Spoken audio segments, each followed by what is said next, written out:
Hi everyone, I'm Nancy. And I'm Stephanie. And if you enjoy our show, please like and subscribe. So today we are doing our recap of episode 9 of And Just Like That. Season 2. Season 2. Get that out of the way. Again, if no one's watched this, Nancy refuses to watch the episode, so I give her the synopsis of it with all the crap that goes with it. God have mercy on our souls. Carrie and Aiden really missed each other after a week apart. You know, they're living at Shay's and he walks in and they start kissing and stuff. And he's like, you know what? Wyatt's just in that phase. He's 14 because you know, he'll get used to you. He'll love you. And she's like, well, I got Tate and Homer to like me. I just don't know why Wyatt doesn't like me. And then Wyatt FaceTimes and he's like, hey buddy, I landed. And then he turns the phone. Never a good idea to do this, to fit when someone, you know what I mean? Never show anyone that doesn't want to be seen. So he turns the phone to Carrie and says, say hi to Carrie. He's like, hey. And then he gets off the phone and again, he just reiterates, you know, he's just going through a lot. He's a teenager, you know. You're my new girlfriend and he's just going through puberty. And it's great writing on Michael Patrick King's part, just stating the obvious. So that's happening, that little thing. And then this is so nostalgic. They get a knock on the door. And Carrie's like, who is that? Aiden comes out of the bedroom in his tidy whities that he always used to wear. Looks exactly the same. Looks like Aiden 20 years ago. It was, I know why he did it, and it was, he looked cute.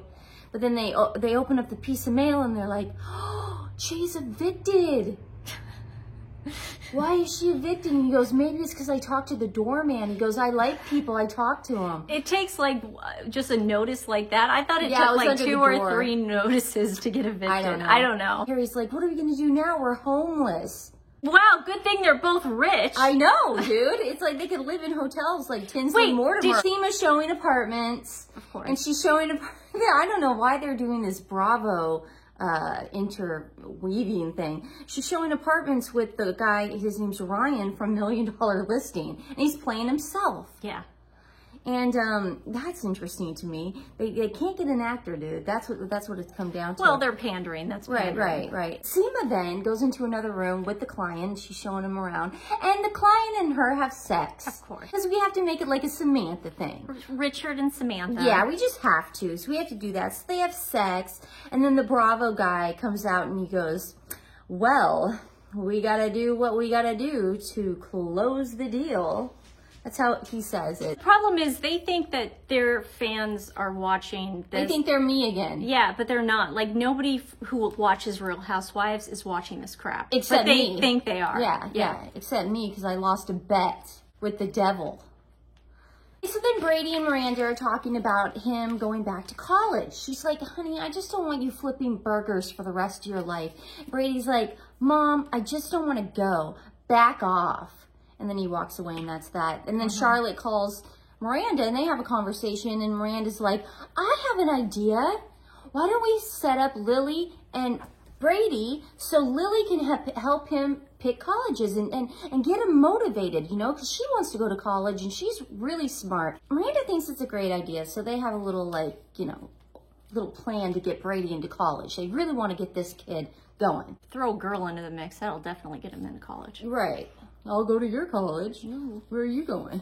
PTA Lisa is overworking herself and really tired all the time. That's it. Mm-hmm. She's falling asleep in her closet. That's it. Ooh. What? Wait, what? Say stuff, dude. Is he going to try to make her pregnant? I know, but she's falling asleep? Yeah, because he's running for city comptroller. It sounds like pregnancy symptoms. Oh, maybe. Because Michael Patrick King, he just does all the cliches to describe a woman. So, of course, when a woman is pregnant, she's got to be tired. She can't work as much. She's scatterbrained. He's basically She gets into fights with her husband. He's basically doing what Meghan Markle did to Princess Catherine when she said you have baby brain. That's what Michael Patrick King is doing to all women who have ever had babies. Yeah, Nancy could be correct. I think that's what it sounds like a good one, but that's her storyline is that she's tired. Oh. Professor Naya is just having random sex with young guys. Yeah. And that's it on that. Lots of depth. Lots of depth. So Che's still working as a receptionist at the animal hospital. And, oh, you're going to love this. Toby comes in and drops off a box of kittens she found on the street. And Che and her are flirting like crazy.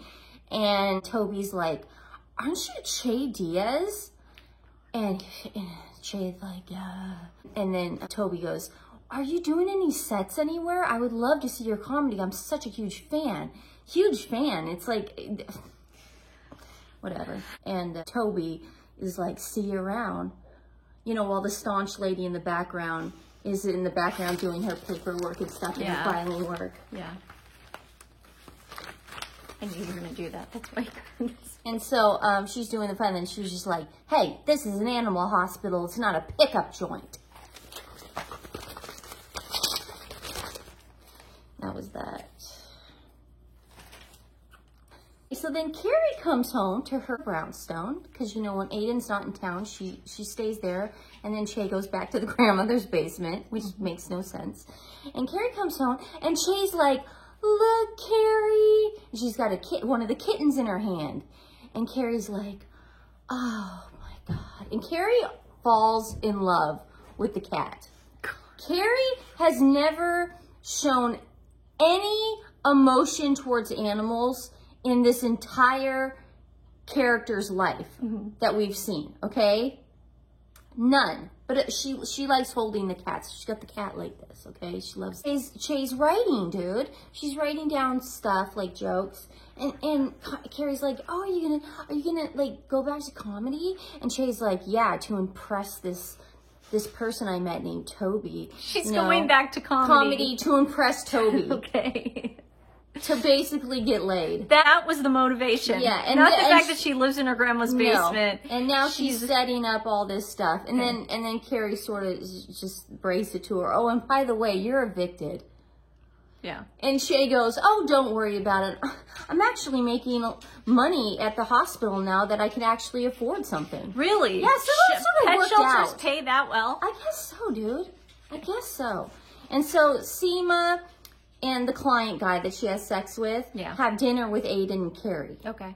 Okay. And the client guy, he's this big action movie director. And Aiden knows him because Aiden's got his 3 boys, you know, and they watch all his movies, and he's getting all, you know, fangirled out and everything. And then Seema goes to the ladies' room with Carrie, and she's like, he's just so not for me.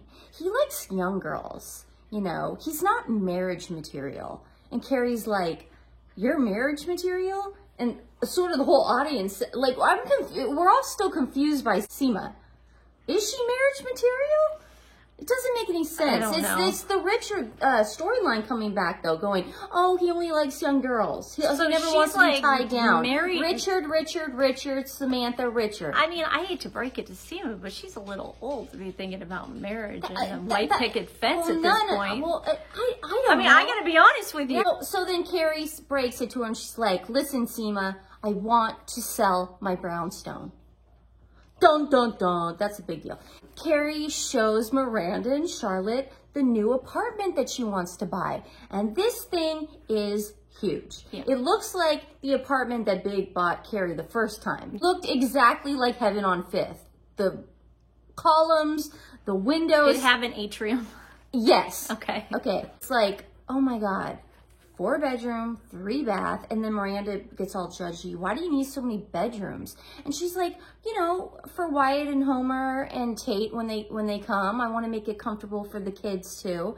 And everyone's like happy, and Charlotte's like, oh, I'm just so happy for you. And then Carrie gets a phone call, and she's like, oh, I bet it's Seema telling me I got the place. And it ends up being Aiden's ex-wife, Kathy.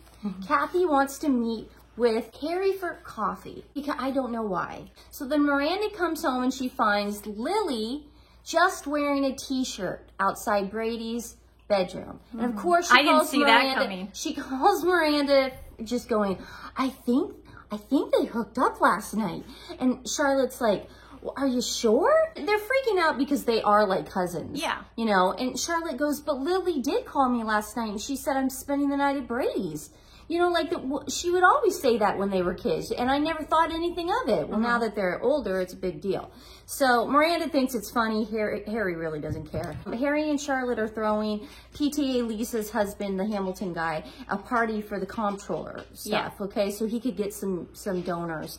Or what are they called when they run? Donors. And Lisa's late because she's tired or pregnant, allegedly.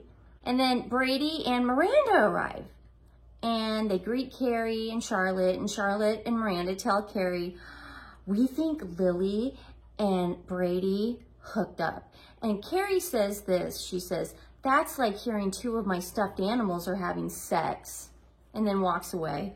And then Victor Garber shows up, hot Victor Garber. Yes, we knew this was coming. And then Anthony brings his hot Italian boyfriend. Anthony thinks that his hot Italian boyfriend only is in it for the green card. Okay. So he's upset about that. Harry accuses Victor Garber of liking Charlotte. Because he's like, but to Charlotte, you know, they're having a fight in the closet during a party, mind you. They should be out and mingling, but it's during the party. So he's like, you're always there. You're there so late. And I saw how he looked at you at Lisa and Hamilton, guys. He's like, I saw the way he looked at you. And she's like, he's just my boss. Chill out, man. And it's just like this funny Lucy and Ethel thing. Charlotte and Miranda just stalk Lily and Brady throughout the whole party to see if they're hooking up. And then the hot Italian guy tells Anthony, whoa, dude, I do not need a green card. And he's like, why not? And he's like, because my mom was born in Boston. I have a dual citizenship. And then they have sex in Lily's bedroom.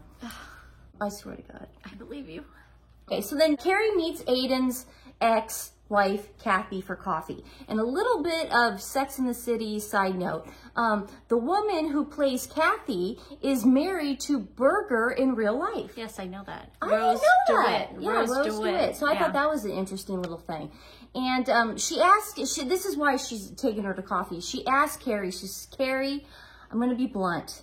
And again, Michael Patrick King is recycling an episode again in Paris when Carrie met Alexander Petrovsky's ex-wife. Yeah, which was very sophisticated. She asked Carrie, she's like, Carrie, I have a favor to ask you. Please never write about my boys in your books.